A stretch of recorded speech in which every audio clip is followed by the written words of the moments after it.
Welcome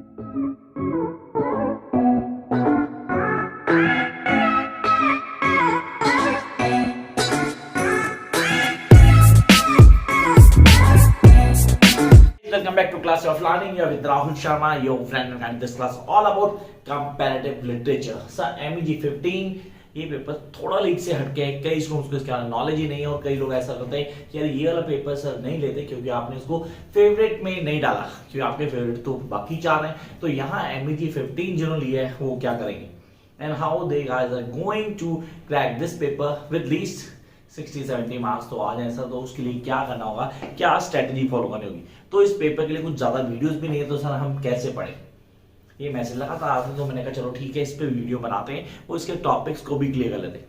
मतलब ऐसा कुछ भी नहीं होने वाला कि आप बोलो कि यार ये टॉपिक मुश्किल है या हम इसको नहीं कर पाएंगे। You guys are able to do it easily बिना किसी प्रॉब्लम के।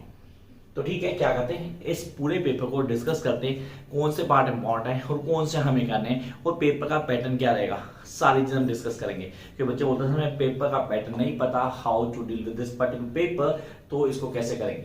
तो क्या हम करना है, सबसे पहले करते हैं जिन्होंने अभी तक चैनल सब्सक्राइब नहीं किया immediately subscribe the channel and don't forget to press the bell icon, ताकि आप लोगों को नोटिफिकेशन टाइम टू टाइम मिलती रहे।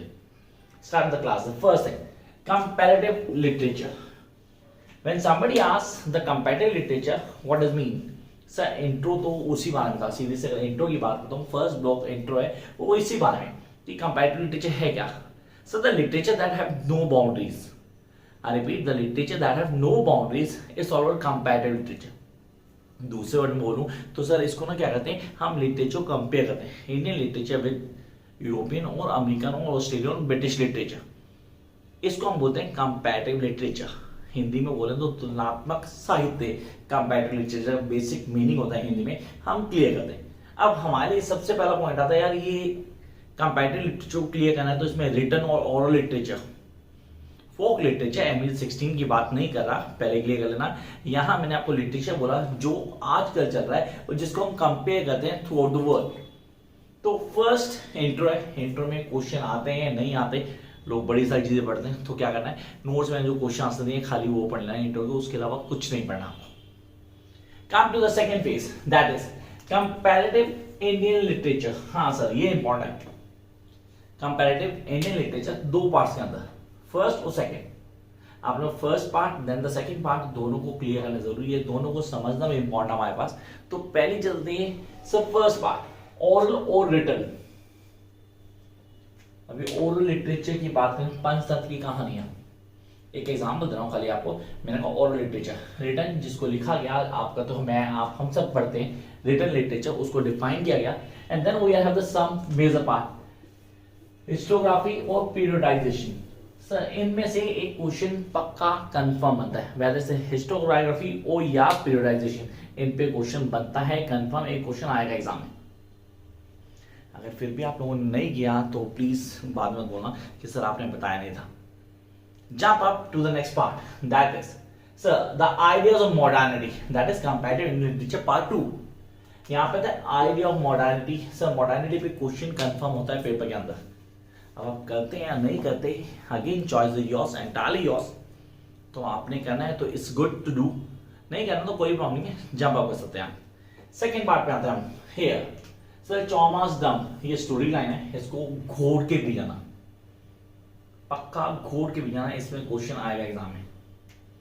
अगर ये नहीं करना तो ठीक है, फिर गोदान, प्रेमचंद का नाम सुना होगा आपने, you must have heard the name of Premchand, I am a big fan of him. अब आपने कहा सर इसके कॉन्सेप्ट को क्लियर करना, लिखने का तरीका, इनकी वीडियोस मैंने ऑलरेडी डाली हुई इसी चैनल पे हैं, आप वीडियोस देख सकते हो, तसल्ली से समझ सकते हो, अपने नोट्स खुद बना सकते हो। This big question by the student, sir हमें प्लीज बताओ कि हम खुद कैसे नोट्स बना लें। मैंने बोला है कि हाँ नोट्स खुद भी बना सकते हैं, if you do have time that definitely उसको फॉलो अप करो, उसके लिए वीडियो दी हुई है, आप उस वीडियो को जाके देखें and start making your notes. अगर टाइम है, नहीं है तो आप नोट्स लो, काम करना शुरू कर दो। नोट्स फ्री नहीं होते हैं, उसके लिए पे करना पड़ता है पहले। काम नेक्स्ट वन, ये हो गए दो हमारे पास इंट्रोडक्शन की बात की, देन हमने बात की सर था comparative Indian literature part 1 part 2। Jump up to next part, that is comparative world literature. सिर्फ तीन पार्ट्स में, comparative literature 1, comparative literature 2, comparative literature 3। तो कंपैरेटिव लिटरेचर पार्ट 1 की बात की तो पार्ट 1 में मेरे पास क्या आता है, मेरे पास आती है life writings. What will life writings, the big question that come in mind. Sir life writings में क्या क्वेश्चन आता है, क्या क्वेश्चन हमें तैयार करने हैं। आपको पेपर का नाम याद है, सीरियसली पेपर का नाम, सर हमने बोला क्या पेपर का नाम कंपैरेटिव लिटरेचर। एक्चुअली इसका पूरा नाम पढ़ते हैं, आप कंपैरेटिव लिटरेचर नहीं है, इसका पूरा नाम है comparative literature theory and practices. Theory and practices, अब उसको यहां याद रखना है जब हम बात करते हैं comparative world literature life writing theory and practices, उसको कैसे अडॉप्ट किया गया वो लाइफ राइटिंग्स पे आता है। Now we have the next one, Amar Jeevan. Sir इस पे क्वेश्चन आएगा ही आएगा, कंफर्म क्वेश्चन आएगा अमर जीवन। अगर आपने इंग्लिश ऑनर्स की हुई है वो भी दिल्ली यूनिवर्सिटी स्पेशली, तो अमर जीवन आपने पढ़ा है, सीरियसली आप लोगों ने पढ़ा हुआ है अमर जीवन। और जिन्होंने दिल्ली यूनिवर्सिटी नहीं किया कोई प्रॉब्लम नहीं है, अलग अलग यूनिवर्सिटी भी अब अमर जीवन को कोर्स में डालती हैं, शायद आपने अपनी यूनिवर्सिटी में भी ये पढ़ा। तो यहाँ आ गया अमर जीवन, पहला आ गया। Second Sally Morgan's my Place. यहाँ मैंने सारे नहीं लिखे हैं, यहाँ बोलो सर आपने वो वाला छोड़ दिया, सर वो वाला नहीं बताया। मैंने पहले बोलते हैं पेपर के पॉइंट से जो इंपॉर्टेंट है सिर्फ वो शेयर कर रहा हूँ आप लोगों के साथ, सब कुछ शेयर करना। तो नोटबुक आपके पास है, सब मार्केट से सिलेबस मिल जाएगा, आराम से कर सकते हैं। Then why I am wasting your time, seriously मैं तो यहाँ वो बता रहा हूँ जो इंपॉर्टेंट है, जो टॉपिक्स आपको करने ही करने। तो दो टॉपिक हो गए हमारे पास, the first the life writing, second Amar Jeevan and the Sally Morgan's my place. So first block from the world literature, comparative world literature में हमें क्लियर हो गया कि कौन से टॉपिक्स हमें करने हैं। Come up to the next segment that is magical realism. पहला पॉइंट आया कंपैरेटिव वर्ल्ड लिटरेचर पार्ट 2 में, magical realism. First the magical and the other realism. So दोनों वर्ड्स एक साथ ज्वाइन करो ना तो मतलब थोड़े अलग लगते हैं, मतलब एक मैजिकल दूसरा रियलिज्म, दोनों को एड ऑन किया, साथ में बताने की कोशिश की, and how they going to work. ये पेपर में क्वेश्चन किसी फॉर्म में कंफर्म आता है from magical realism. And then I come to next one, a very old man with enormous wings, the best story in the entire course. Not compare with the Godaan, पहले clear होता हूँ, उससे compare नहीं कर रहा मैंने कहा हाँ one of the most interesting story that is a very old man with enormous wings. So why is it important, क्यों, क्योंकि ये आपको मास्टर्स में नहीं आ रही, जेआरएफ में इसका क्वेश्चन आया हुआ है कई बार, तो आपको ये चीज ऑन टिप कर लेनी है that this works do come in.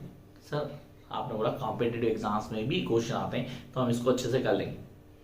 Come up next segment that is the palm wine drunkard. Palm wine drunkard, sir ये अच्छी स्टोरी है, ऑनेस्टली ये अच्छी स्टोरी है। इसके अंदर कैरेक्टर्स का रोल इंपॉर्टेंट है। अब वो कैरेक्टर्स का रोल इंपॉर्टेंट है और मैंने क्यों एक स्माइल दी, जब हम उसको पढ़ेंगे you will going to get to know each and every point and that is really important. So I really want you guys to do this. Jump up to the next segment, that is comparative world literature part 3. Number 1, retelling of Mahabharata. Again English honors Delhi university में है नहीं, अब तो almost सारी universities में add on कर दिया गया, तो हमने कहा इसको ऑन टिप कर लेना। इग्नो वाले भी जो ग्रेजुएशन करते हैं उन्होंने भी इसको ऐड किया हुआ है। द रीटेलिंग ऑफ महाभारत पूरा का पूरा ऑन टिप होना चाहिए। 100% क्वेश्चन नंबर 7 और 8 यहीं से इसी सेगमेंट से होगा पेपर में। ऑलमोस्ट 8 क्वेश्चन होंगे जिनमें से कोई 5 करने होंगे आप। देखो यहाँ मैंने क्लियर कर दिया पेपर पैटर्न भी आपको। There be 8 questions in examination जिनमें से कोई 5 आपको सिलेक्ट करके करने होंगे and you guys need to write on that answer। वो भी परफेक्ट बना है। How you guys going to write on the answer? ये वीडियो में पहले ही बना चुका हूँ, हो सकता है जल्दी दोबारा बनाऊं आप लोगों के लिए। क्या नेक्स्ट वन, अंधयुग। एक्चुअली से अंधा युग बोलते हैं। अंधा युग का क्वेश्चन कंफर्म आता है पेपर में, किसी तरह का कोई चांस नहीं कि ये क्वेश्चन ना आए या अंधा युग से क्वेश्चन एग्जाम में ना आए, किसी भी तरह का कोई चांस नहीं है। तो ये दिमाग में पूरी तरह क्लियर कर लो कि यार ये हमें करना ही करना है। Jump up to the next segment, the story of Draupadi. Draupadi, how I am going to leave the Draupadi. से द्रौपदी महाभारत वाली है या ये अलग कहानी है जिसको जोड़ा गया। मैं सिर्फ ग्लिम्स दे रहा हूँ, रियलिटी तो तब होगा जब आप उस वीडियो को देखेंगे, you get to know the story of Draupadi. उसको क्लियर करना इंपॉर्टेंट है। तो अब मैं इस पेपर को कैसे प्रिपेयर करता हूँ? क्या ये पेपर टफ है as compare to other papers? No, this paper is as compare to other papers very easy paper. This paper is really easy to score 70 plus. Yes, if you timely start studying this particular paper, you'll be able to crack this paper with surety that 60 or 70 plus. अब हमें क्या करना है? What we need to do? You just need to follow. मैंने जो बोला है, पहले इन टॉपिक्स को ऑन टिप करें. जो नोट्स बना सकते हैं नोट्स बनाएं, जो नहीं ले बना सकते, जिनको चाहिए वो पीछे नंबर दिया गया, नोट्स कहीं मेरी इंस्टा आईडी पीछे दी गई है, उसको फॉलो कर लेना गाइस, क्योंकि वहाँ बहुत कुछ इंपॉर्टेंट मिल जाता है आपको. तो आपने कहा ये सारी चीजें हम करते रहेंगे. तब तक करना क्या? Like, share and subscribe the channel if you think it's worth to watch. Catch you very soon with a new video. Bye guys.